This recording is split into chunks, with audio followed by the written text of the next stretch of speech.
தந்தை, மகன், தூய் ஆவியாரின் பெயராலே ஆமென். ஆன்ம வழிகாட்டி நவம்பர் மாதம் 25ஆம் தேதி செவ்வாய்க்கிழமை. பதுவை புனித அந்தோணியாரை நோக்கிய நமது மன்றாட்டு. இத்திருத்தலத்தில் மாண்புமிகு அரியணையில் கிருபையுடன் எழுந்தருளியிருக்கிற புனித அந்தோணியாரே, புனிதம் விளங்கும் லீலியே, விலைமதிக்கப்படாத மாணிக்கமே, பரலோக பூலோக காவலே, கவலைப்படுவோருக்கு ஆறுதலே, துன்புறுவோரின் மகிழ்வே, பாவிகளின் தஞ்சமே, உமது இன்பமான சன்னிதானம் தேடி வந்தோம். உமது திருமுகம் நோக்கி உம்மை கெஞ்சி மன்றாடுகிறோம். மகா வணக்கத்திற்குரிய புனித அந்தோணியாரே, நல்ல மேய்ப்பரே, அலகையை மிரட்டி ஓட்டுபவரே, திருச்சபையின் கருணையின் கண்ணாடி ஆனவரே, உலகில் எங்கள் ஆதரவும் நீரல்லவோ, எங்கள் மகிழ்ச்சியும் நம்பிக்கையும் பாக்கியமும் நீரல்லவோ. நீரே எங்கள் ஞான தந்தை என்பதை எங்களுக்கு காட்டியருளும். பிள்ளைகள் செய்த குற்றங்களை மாதா பிதாக்கள் பாராட்டுவார்களோ? உம்மை தேடி வந்த சிறியோர் பேரில் தயவாயிரும். அழுகிறவர்களை அரவணையும், அல்லலுறுவோருக்கு ஆறுதலாக வாரும். நீர் இறங்காவிட்டால் எங்களுக்கு வேறு யார் இறங்குவார்? நீர் ஆதரியாவிட்டால் எங்களை வேறு யார் ஆதரிப்பார்? நீர் நினையாவிட்டால் எங்களை வேறு யார் நினைப்பார்? நீர் உதவாவிட்டால் எங்களுக்கு வேறு யார் உதவுவார்? தஞ்சமென்று ஓடி வந்த அடியவர்கள் பேரில் தயவாயிரும். பரிசுத்த வெண்மையில் தூயதான தயாபரமே, தயை கடலே, தவிப்பவர்களுக்கு தடாகமே, தனித்தவர்களுக்கு தஞ்சமே, உமது இன்பமான சன்னிதானம் தேடி வந்தோம். தொலை தூரம் கடந்து நாடி வந்தோம். துன்பம், பிணி, வறுமை முதலிய இன்னல்களினாலே வாடி நொந்தோம். எங்கள் நம்பிக்கை வீண் போகுமோ? எங்கள் மன்றாட்டு மறுக்கப்படுமோ? எங்கள் திருப்பயணம் பலனற்றதாகி போகுமோ? எங்கள் அழுகை கண்ணீர் உம்முடைய திரு இருதயத்தை உருக்காது போகுமோ? ஐயா, எங்களின் அன்பான தகப்பனே, எங்களை முழுவதும் ஒப்புக்கொடுக்கிறோம். எங்களை கையேற்று கொண்டு ஆசீர்வதித்தருளும். ஆமேன். லூக்கா நற்செய்தி 21ஆவது அதிகாரம் 6வது இறைவார்த்தை. இயேசு, இவற்றையெல்லாம் பார்க்கிறீர்கள் அல்லவா? ஒரு காலம் வரும், அப்போது கற்கள் ஒன்றின் மேல் ஒன்று இராதபடி இவையெல்லாம் இடிக்கப்படும் என்றார். இது கிறிஸ்து வழங்கும் வாழ்வு தரும் நற்செய்தி. கிறிஸ்துவே உமக்கு புகழ். சிந்தனை. நரகம் என்ற நெருப்பிலிருந்து நாம் தப்புவிக்க கடவுளால் நமக்கு கொடுக்கப்பட்ட மிக பெரிய ஒரு அருள் சாதனம் நற்கருணை ஆகும். நம் அன்பு தாய் பாத்திமாவில் அந்த 3 சிறுவர்களுக்கு காட்சி கொடுக்கும் முன்பு வானதூதர் 3 முறை அந்த சிறுவர்களுக்கு காட்சி கொடுத்தார். அவர் 3வது காட்சியில் நற்கருணையோடு வந்தார். நற்கருணை இயேசுவுக்கு செய்யப்படும் நிந்தை, துரோகம், அலட்சியத்திற்கு பரிகார ஜெபத்தை சொல்லிக் கொடுத்து அவரும் ஜெபித்தார்.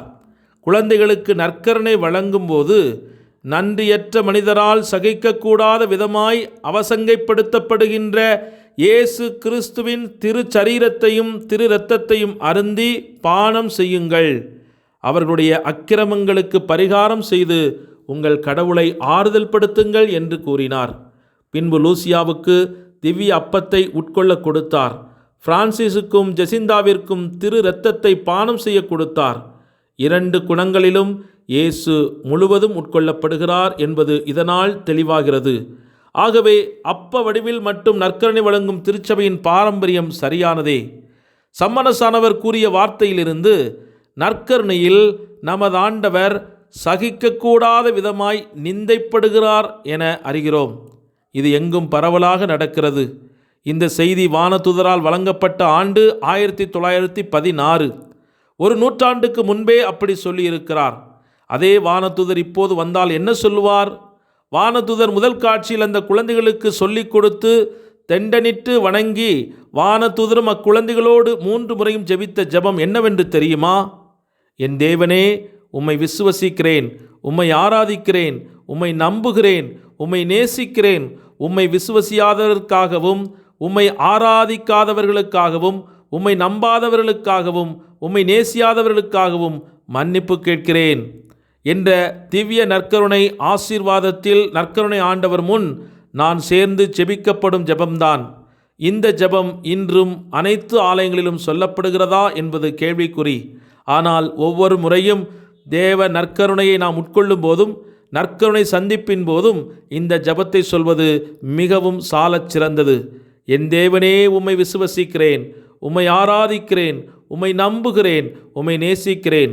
உம்மை விசுவசியாதவருக்காகவும், உம்மை ஆராதிக்காதவர்களுக்காகவும், உம்மை நம்பாதவர்களுக்காகவும், உம்மை நேசியாதவர்களுக்காகவும் மன்னிப்பு கேட்கிறேன். இன்றும் இந்த ஜெபத்தை சொல்லிக்கொண்டே நம்முடைய அன்றாட ஜெபத்திலே நாம் இணைந்து ஜெபிப்போம். எங்கள் நடுவில் வாசம் செய்யும் என் அன்பு தெய்வமே இறைவா, உம்மை நன்றியோடு புகழ்ந்து ஆராதிக்கின்றோம். இஸ்ரவேல் மக்கள் மத்தியிலே நான் வாழ்வதற்கு தூயகம் ஒன்றை ஏற்பாடு செய்யுங்கள் என்று சொல்லி அவர்கள் மத்தியிலே அவர்களை பாதுகாக்க, அவர்களை வழிநடத்த, அவர்களுக்காக யுத்தம் செய்ய அவர்களோடே பயணித்த அன்பு ஆண்டவரே, இன்றும் நீர் உம்முடைய உறைவிடத்தை நிறுவி எங்களோடு நற்கருணையிலே வழிநடந்து கொண்டிருப்பதற்காக உமக்கு நன்றி செலுத்துகிறோம். இந்த உலகம் எங்களிடத்தில் இருப்பதை வைத்து எங்களை அன்பு செய்கிறது, மதிக்கிறது, எங்களை தீர்ப்பிடுகிறது. ஆனால் நானாக இருப்பதற்காகவே நீர் எங்களை அன்பு செய்து எங்களோடு எங்களுக்குள் வாசம் செய்கிறீரே, உமக்கு நன்றி தகப்பனே. என்னுடைய அடையாளங்களை, மதிப்பினை இந்த உலகப் பொருட்களில், அறிவினில், அழகினில், உணர்வுகளில், உறவுகளில் கண்டுகொள்ளாமல் உம்மிடத்தில் கண்டுகொள்ள எனக்கு அருள்வரம் தாரும். என்னில் இருக்கும் உம்மை அறிந்து கொள்வதிலும் அதனை கொண்டாடுவதிலும் எங்களுடைய சந்தோஷத்தை, நிம்மதியை, அமைதியை கண்டுகொள்ள எங்களுக்கு வலிமையை தாரும். கவின்மிகு கற்களால் கட்டப்பட்டிருக்கும் தேவாலயத்தில் அல்ல, மாறாக இரத்தம் சிந்தி மீட்டு கொள்ளப்பட்ட எனது உடலிலே உமது தெய்வீக பிரசன்னத்தை நிலைநிறுத்தி நாள்தோறும் எங்களை வழிநடத்தி கொண்டிருக்கின்றீரே. இன்று நான் பாவத்தில் விழாதபடியும் சாத்தானின் சோதனைகளுக்கு ஆளாகாதபடியும் பாதுகாத்தருளும். என் கடமைகளை, பொறுப்புகளை செய்ய எங்களுக்கு ஆற்றல் தாரும். நீர் எனக்கு கொடுத்திருக்கும் அருள் வளங்களான எனது பெற்றோர், கணவன், மனைவி, பிள்ளைகள், பேரப்பிள்ளைகள், நண்பர்கள், உறவினர்கள் யாவரையும் உமது ஆசீரால் நிரப்பி அவர்கள் நல்வாழ்வையும் மகிழ்வையும் வெற்றியும் அமைதியும் பெற்றுக்கொள்ளுமாறு உம்மிடத்தில் வாஞ்சியோடு வேண்டிக் கொள்கிறேன்.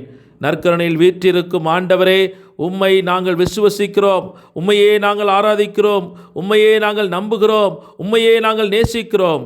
உம்மை நேசிக்காதவர்களுக்காகவும், உம்மை விசுவசியாதவர்களுக்காகவும், உம்மை ஆராதிக்காதவர்களுக்காகவும், உம்மை நம்பாதவர்களுக்காகவும் நாங்கள் எங்களுடைய செயல்பாடுகளின் வழியாக, எங்கள் தான தர்மங்கள் வழியாக உம்முடைய திரு இருதயத்திற்கு நாங்கள் ஆறுதல் சேர்க்கும்படியாக எங்கள் செயல்பாடுகள் அனைத்தையும் உமது திரு இருதயத்திற்கு ஒப்புக் கொடுத்து மன்றாடுகிறோம்.